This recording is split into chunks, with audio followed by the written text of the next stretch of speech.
So having studied about the two types of noise in the last class, thermal noise and Johnson noise, I hope there are no queries or doubts regarding that. I have uploaded the presentation in the Google Classroom, so anytime you can download them and study. And please ping me if in case of any queries if you have. I'll be happy to answer them.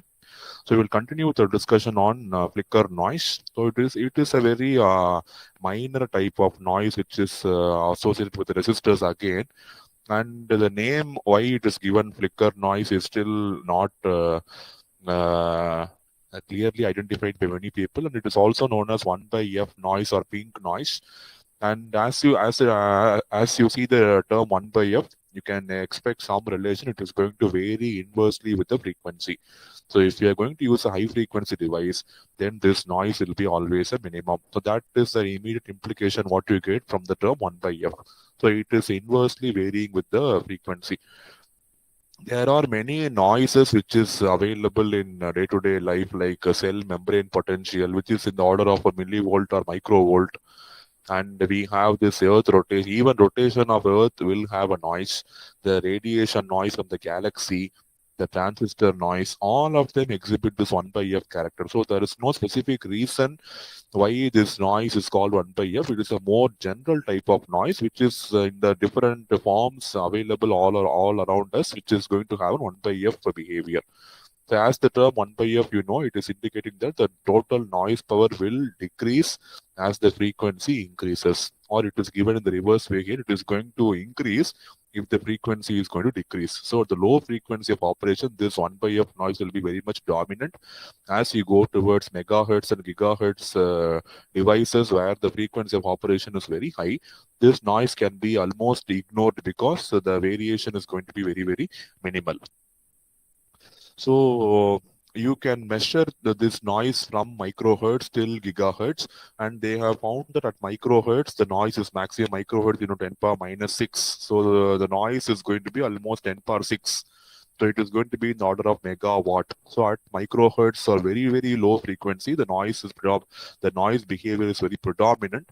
And as you increase the frequency, the noise power, RMS noise power, is going to reduce drastically. And one drawback what you have in this noise is as you increase the frequency, the noise power decreases, right? So the decreasing rate is very rapid, that if you average the values and find the mean value, that is not going to be as accurate as you are going to measure. So the averaging interval what you take, see at a low frequency, if you average, the power will be very high, noise power will be very high. But as you average the power from low frequency to a very high frequency, the average value of power will not be the same as you average in the low frequency level, or you average in the high frequency level. So this one averaging problem is there with this noise because it is a non-linear noise. So it is exhibiting an 1 by F. 1 by F is exponentially decaying almost. It is like a rectangular hyperbola. So you can see it is not a straight line, right? So if it is a straight line, you can easily predict what will be the noise at a particular frequency.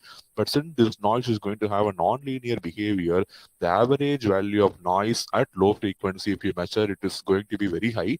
And the average value of noise at the high frequency is going to become very low. So if you take average throughout, the noise is still going to be very much large because it is going to have a very huge amount of numerical value in the low frequency region.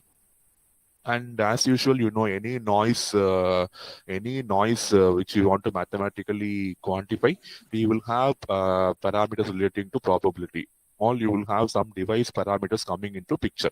Okay, so even for this flicker noise also, we have this mathematical RMS noise power equation, which you can see here. The RMS noise power is given by K by F power n into